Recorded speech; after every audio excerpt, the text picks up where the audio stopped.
well-regulated militia being necessary to the security of a free state. The right of the people to keep and bear arms shall not be infringed. Welcome to another edition of Bearing Arms, Cam and Company. My name is Cam Edwards. So glad you've joined us on the program today. Hey, want to give you a heads up. At bearingarms.com, I have a preview of the 5 Second Amendment cases that the Supreme Court is considering in conference. You know, we've got New York State Rifle and Pistol Association versus Bruen. That is the case that the Supreme Court has accepted. Oral arguments in that case, which deals with a challenge to New York's carry permitting laws, slated for early November. But there are 5 other cases that the Supreme Court is considering in conference beginning this week. Don't know how long it's going to take for them to resolve all of these cases. It is highly unlikely that they are going to accept all of these cases, but we do have a preview of all 5, again, at bearingarms.com for you to check out, including a challenge to New Jersey's magazine ban. You've got a challenge to New Jersey's carry laws, as well as a couple of other interesting cases. I won't say they're minor, but the questions that they are presenting to the court are not necessarily dealing with things like, gun bans and things of that nature. So be sure to check that out at Bearing Arms today, bearingarms.com today. And of course, we will keep you updated on the Supreme Court case that has been accepted, New York State Rifle and Pistol Association versus Bruen, between now and November. In fact, we still have some other amicus briefs to discuss at bearingarms.com, but we'll do that on the website. Today, here on the show, we are focusing on a story out of Detroit. Our friend Rick Hector from Legally Armed in Detroit recently held his annual gun training class. I mean, Rick has been doing this for, I believe, now 7 years, and has gotten to the point where every year, hundreds, if not more than 1,000 women get a free basic pistol lesson. It's incredible. The turnout that Rick is able to achieve year in and year out. This year, no exception. Again, more than 1,000 women over the course of 2 days, getting some instruction from Rick and other volunteer instructors. And the website Bridge Detroit, I think, kind of used this as the jumping off point for a story about who's carrying in Detroit and why Detroit gun owners choose to carry. I got to say, I thought this was a pretty fair story. There are obviously critics of the right to carry who are quoted in this story, but I really appreciated actually hearing from just the average gun owners in Detroit about why it is that they are embracing their right to keep and bear arms. And I wanted to highlight some of these comments. The Detroit Bridge writes, in this country's origin story, Black Americans were largely restricted from owning guns. Yet in Detroit today, citizens are increasingly turning to gun ownership for a sense of protection, and sometimes because of a constitutional right to carry. As of July 1st, Wayne County has 120,996 concealed pistol licenses. Wayne County, Michigan alone, with more than 120,000 concealed carry licenses. That does not, by the way, they say, include the proliferation of illegal firearms or those who carry without permits. Nicole Kirkwood, a Detroit police sergeant, said the department has recovered 5,900 firearms on the streets so far in 2021 and has made more than 4,700 gun arrests this year alone. Because of those people, the large number of people who are carrying illegally, I think that prompts more Detroit residents to legally acquire a firearm. I would note, however, that despite the 121,000 or so active concealed carry licenses in Wayne County is also facing a lawsuit over delays in approving concealed carry applications. If you go to Oakland County or Macomb County, some of the Detroit suburbs, they're able to process these applications in 30 days or less. Wayne County, on the other hand, is taking months, 4 months, 5 months, 6 months, sometimes longer than that. And they are one of several jurisdictions around the country that has been sued over these delays. Because in Michigan, if you're caught carrying a gun without a license, it's a felony offense. It's supposed to come with a mandatory 2-year minimum prison sentence. So what do you do if you're a legal gun owner in Detroit? You would like to legally carry that firearm for self-defense, but you can't do so, at least not concealed, without committing a felony. I would argue that there are some folks who are, choosing to run that risk. They're not legally ineligible to carry a firearm. They just don't have their government-issued permission slip. because of the delays that we're seeing there in Wayne County. Now, this particular story doesn't get into those delays, which I'm a little disappointed that they talk about the number of concealed carry licensees, but they don't talk about the hurdles that the city is putting in place of those who would like to obtain their carry license. But like I said, overall, it's a pretty fair story. And we do hear from Detroit gun owners about why they're choosing to do so. Richard Faulkner, for instance, a 66-year-old Detroiter on the city's northwest side, said he owns a gun to protect his home and his family. Decided to learn more about guns after witnessing a break-in at his neighbor's home about 5 years ago. So the guy's early 60s when he decides to embrace his Second Amendment rights. And he said now he would still own a gun even if he didn't live in Detroit. And he said, now that I own a gun and I've done some research, I'd keep it, even if I move somewhere with no real crime, because there's just such easy access to get guns. That doesn't change when you move out to the country. That doesn't change when you move to a place with less crime. And he's right about that.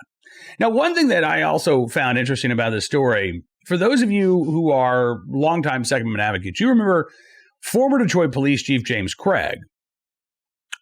He was a very pro-gun police chief. He was also not politically appointed like most big city police chiefs are. He came to office right after the mayor of Detroit was found guilty of bribery and corruption. And there were basically the city was taken over by the state. The management of the city was taken over by the state. And James Craig was appointed police chief, and he didn't really have to answer to an anti-gun mayor. And Chief Craig said, look, I want people to get their concealed carry license. I want people to be able to protect themselves. Legal gun owners are not the problem that we're dealing with here in Detroit. And I want people to get that education. I want people to get that training. I want people to be able to protect themselves. Well, James Craig is no longer the chief of police in Detroit. He is, however, prepping a run for for governor in the state of Michigan. Fingers crossed that he gets elected. But the new chief, James White, has a very different point of view when it comes to our right to bear arms in self-defense. He says, quote, I'm not trying to be political with this, but I think that there's far too many guns on the streets, and it's too easy for folks to access these weapons. Well, again, I think we have to separate those who are illegally carrying a firearm and those who are legally carrying a firearm. Because I would hazard a guess, I don't have the stats right in front of me, but I would hazard a guess that the number of licensed concealed carry holders in Detroit who have been charged with murder or even another violent offense this year is close to zero. You really don't hear about that in Detroit. Now, I also happen to believe that Wayne County should be making it even easier for individuals to understand what the law is in order for them to get their carry license, so that you have people who are not carrying illegally, even though they're legally eligible to obtain a concealed carry license. And again, one of the things that they can do is to ensure that these applications are processed in the time allotted to them under law. But, look, I can understand the chief's perspective. Look, you got I wouldn't say that there are far too many guns out there. I would say that you have far too many Detroiters who are using firearms in the commission of a violent crime, which, by the way, leads to more Detroit residents lawfully becoming gun owners because they want to protect themselves. One of them is Tanisha Moner. When she was 17, Tanisha Moner was kidnapped. She was robbed. She was sexually assaulted. Not long after that, Detroit Bridge writes, she was again robbed at gunpoint while managing a Burger King. After her experiences, she developed post-traumatic stress disorder and developed a severe fear of firearms. So in her mid-30s, she started taking gun safety classes. And Tanisha Moner has now gone from being deathly afraid of firearms to a firearms instructor herself. In fact, she was one of those instructors who was helping Rick out at his recent event where, again, more than 1,000 women got a free basic pistol lesson. That class, as Detroit Bridge writes, has started 10 years ago as a way to teach women how to defend themselves. This year, the class taught at 2 gun ranges in Taylor, Michigan. Annual class started by Rick Ector, a NRA-certified gun instructor in Detroit, who did not become a gun enthusiast until adulthood after he himself was robbed at gunpoint in his driveway in 2006. Ironically enough, gun control advocates tell us, if we just got rid of all the guns, that all this crime would stop, right? We're never going to get rid of all of the guns out there. We're not. What we can do is actually focus on the much smaller number of individuals who misuse guns in violent crime. That we can accomplish. That we can take care of. And we can actually lower the homicide rate. We can reduce the rates of violent crime, unlike what we saw in city after city last year. FBI reporting today that the biggest one-year murder increase in U.S. history. Homicides up about 40% compared to 2019. And a lot of these cities are still going in the wrong direction. And I would argue that one of the things that these cities need to be doing is they need to scrap this abstinence philosophy when it comes to gun ownership. Don't talk about it. Don't say anything about it. Certainly don't provide any education or training for people. Just tell people don't own a gun.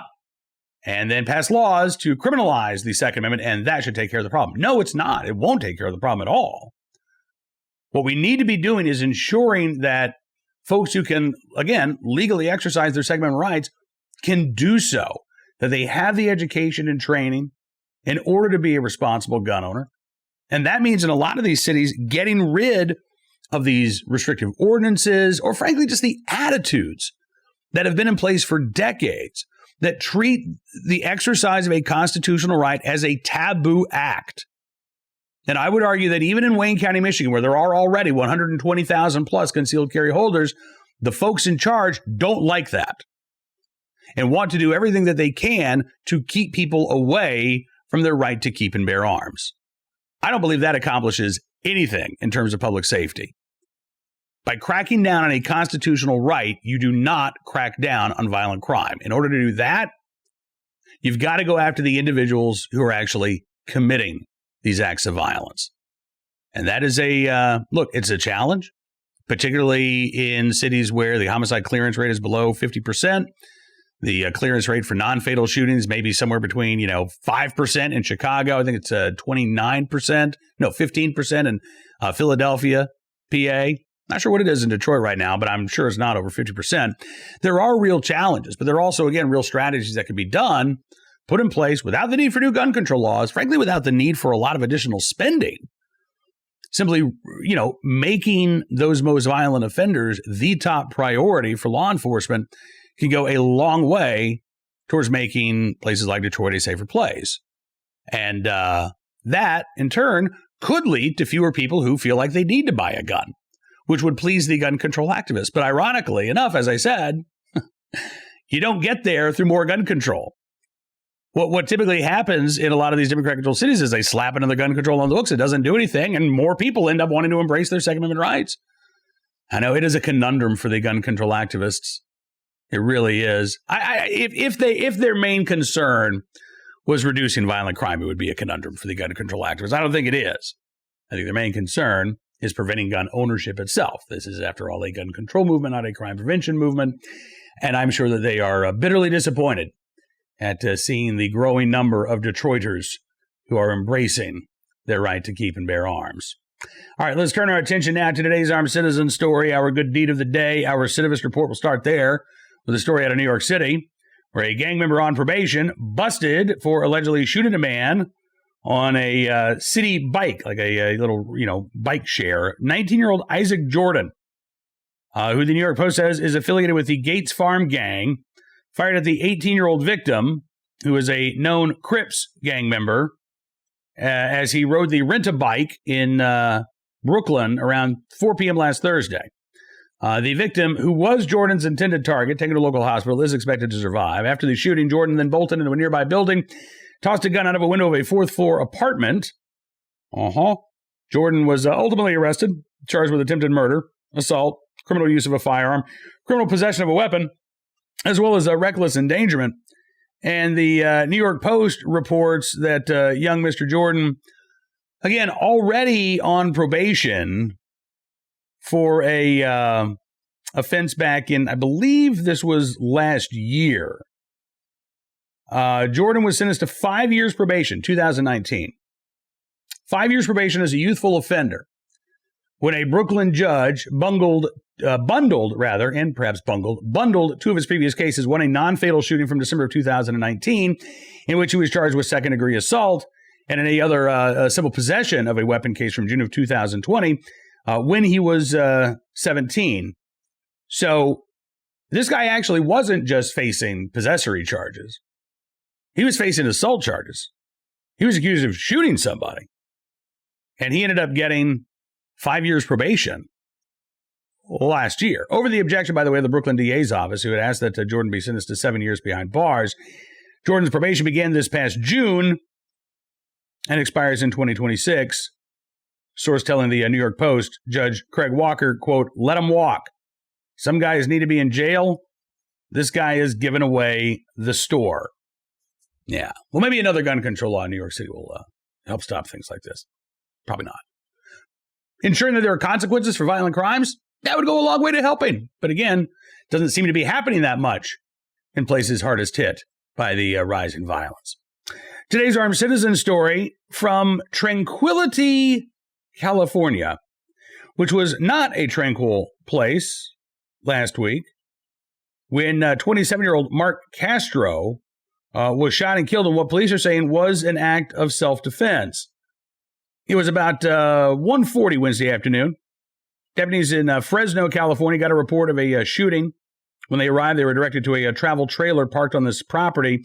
Inside, they say they found Mark Castro dead from a gunshot wound. During an investigation, the detectives say that they learned that Castro had forced his way into the trailer and was confronted by the owner.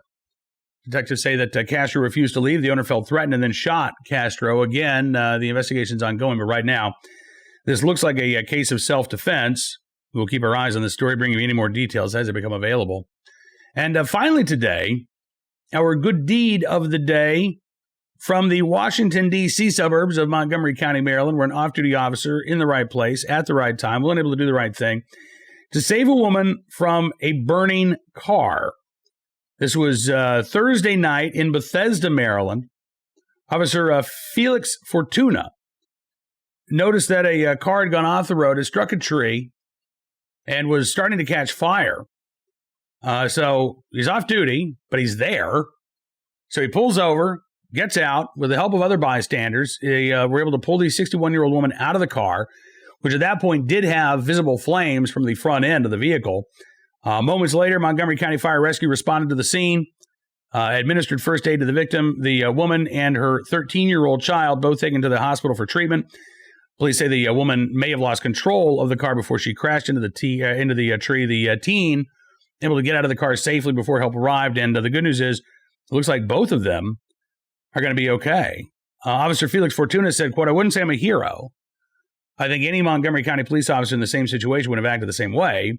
Obviously, that family was in need of help, and I just sprang into action." Well, again, I would like to think that Officer Fortuna is right. There were other armed citizens. There were other good Samaritans who saw what was going on and also assisted the officer in extricating that woman from the car. But, sadly, you know this and I know this, there are also lots of folks who saw what was going on and just drove by, maybe even thought to themselves, they got it covered. And maybe even before Officer Fortuna had shown up, they drove by thinking somebody else's problem.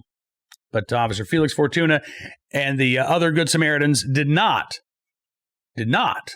have that line of thought. Instead, they quickly acted and saved a life in the process. So in the right place, at the right time, willing and able to do the right thing. Officer Felix Fortuna with Montgomery County Police, we thank you, as well as the other good Samaritans, for your very, very good deed. All right, that is going to do it for this edition of Bearing Arms Cam & Company. I want to thank you for being a part of the program as always. We will be back tomorrow with more of the latest Second Amendment news and information from all across the nation. But don't forget, in the meantime, you can always check out BearingArms.com, find out even more stories and more info that you need to know about when it comes to your Second Amendment rights. If you like what you see, we would encourage you to become a VIP member as well. All you have to do is go to BearingArms.com/subscribe. You can use the promo code GUNS, GUNS, to get 25% off of your VIP membership. And as our way of saying thank you, we're going to give you exclusive analysis, commentary, news stories, and more, because we really do appreciate your support. It allows us to do things like this. And we like to think that matters. So have a great rest of your Monday. We'll see you back here tomorrow with even more Second Amendment news and information. But until then, be well, be safe, and be free.